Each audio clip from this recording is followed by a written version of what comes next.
In 2020, SCF started a research project with funding from Meat Livestock Australia, looking at alternate forage crops for southern WA.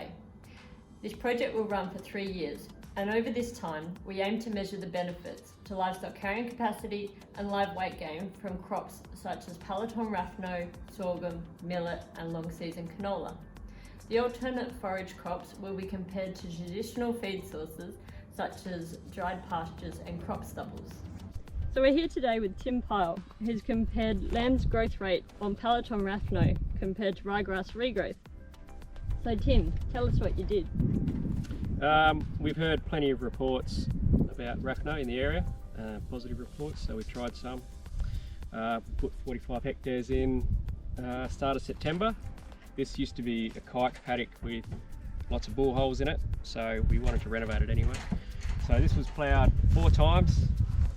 The sand hills a bit more to level it out properly, and then we've got a contractor in with a precision seeder to seed the Raphno with no fertiliser down the tube, and just waited basically. And then 6 weeks later we had to do our first Downback moth spray, and we had some rain around then as well, so we put some Flexian on 100 litres a hectare.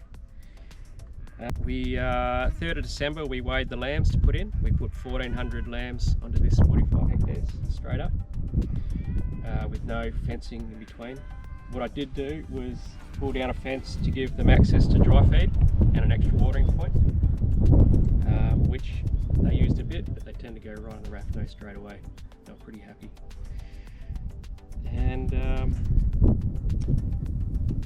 so a month later we weighed them again, and I took off the top half of those lambs to go onto pellets to finish them off. And I reckon those 1400 lambs could have stayed on this paddock for another 2 weeks after that, and that probably would have completely knocked it down.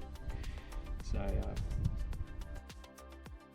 after that, the second weigh, so a month, we did all the calculations, and with the weight gain plus the price rise from November through to the end of January of the lamb, we think we pretty much broke even on the Raphno so far over the first month of grazing. So everything now we see as profit, which is still carrying. This is the start of February, so this is still carrying 700 lambs with another grazing through each section. The results from Pyle producer demonstration site found the ryegrass and Raphno to have similar biomass available prior to grazing, with 3 and 3.8 tonne per hectare respectively. Nutrient value analysis revealed the Raphno to be of a much higher feed quality. In particular, it contained a higher digestibility, a metabolizable energy nearly double, and a crude protein value of more than double that of the ryegrass.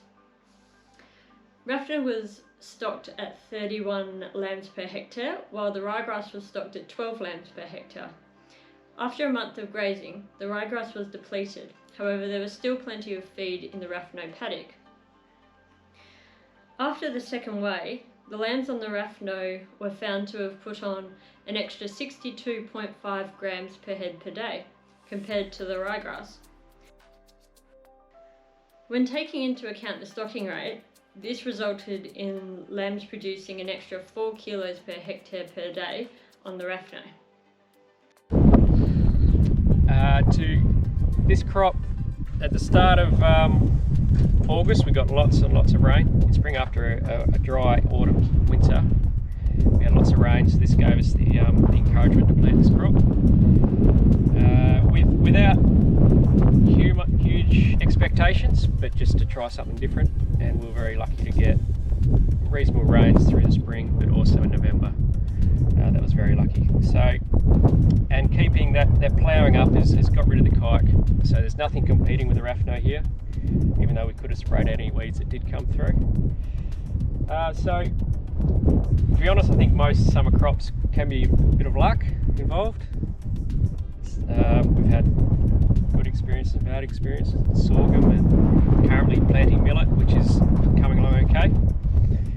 But yeah, if you don't have a reliable water source such as pivots or anything like that, then is a little bit of luck coming into summer crops. So what I'd do differently, having thought about it, was, I mentioned before, breaking the paddock up straight away into smaller sections, was something I should have done. There's parts, the sandhill over there, they've pretty much camped there the whole time they've been here, and they graze it all the way out, so I probably wouldn't have planted that at all. Looking back on it, just leave a section that you think they might want to camp at, and just leave it, don't spray out, just leave drop up past in the area, so they're not damaging this crop, as it's quite expensive to plant. And also waterlogged areas, while it hasn't been waterlogged, there is areas that has traditionally been quite wet, and it doesn't grow quite as well. It's just now starting to just die off in those areas, which I can't explain why, but it just is. Also, in the far side, there is a gravel hill, and it's not, while it's germinated well, it hasn't grown as well as these sandy areas. So the Raphno has, in my mind, taking the lambs off the dry feed in the paddock that normally have for the ewes and cows, without also adding grain to keep the weight at least steady, if not going forward. This definitely has the weight going forward, but also grows out the frame, which it works really well when going into the pellets on a feedlot. Just to finish for 2 weeks is all it needs on pellets, and you get a hooting lamb. If we get lucky and we do get some rains coming into the end of the summer and in the early autumn, this will reshoot, hopefully as good as it was at the start of summer, and we'll find some twin ewes, perhaps put twin ewes on here, and we may even lamb in here. I'm not sure yet.